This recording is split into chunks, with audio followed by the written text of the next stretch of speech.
इस कहानी के लेखक हैं डॉक्टर S.K. सक्सेना। वो मुझे अल्मोड़ा की पहाड़ियों में एक बस में मिली। खाली पड़ी बस में इक्का दुक्का ही लोग होंगे। शाम का वक्त था। एक घुमावदार रोड पर बस लहराती हुई जा रही थी। बाहर सूरज डूब रहा था। यहाँ बस के अंदर मैं उसके इश्क में डूब रहा था।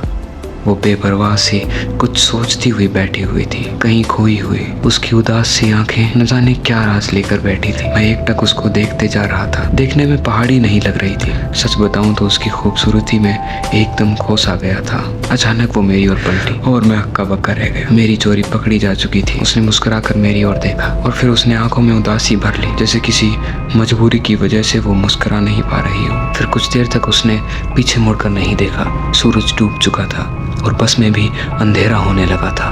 तभी अचानक से बस झटका खाकर रुकी।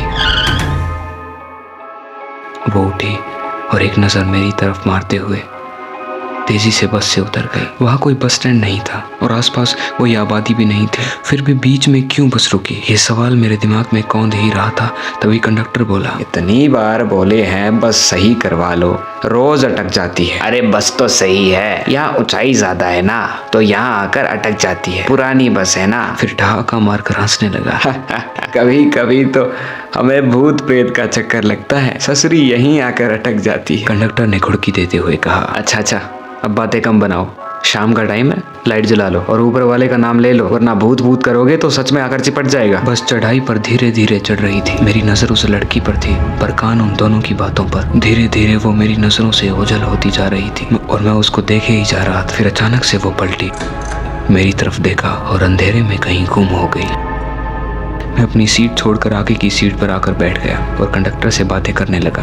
और कितना टाइम लगेगा? बस पहुंचने वाले हैं, कंडक्टर ने जवाब दिया। अभी कौन सी जगह थी जहाँ थोड़ी देर पहले बस रुकी थी? कंडक्टर ने कहा, बस तो सीधे बस स्टैंड से चलकर बस स्टैंड पर ही रुकती है। मैंने याद दिलाते हुए कहा, अरे अभी 5 मिनट पहले जब वो लड़की उतरी थी। कंडक्टर ने भौचक्के होकर कहा, कौन सी लड़की? हमने कोई बस नहीं रोकी, वो तो बस वहाँ आकर अपने आप अटक जाती, ऊंचाई पर लोड नहीं ले पाती। वहाँ तो हमसे कोई कहे तो हम बस ना रोके। वहाँ पास ही कब्रिस्तान का रास्ता जो है। वैसे तुमने कौन सी लड़की देख ली भैया? शाम को भी लगा ली क्या?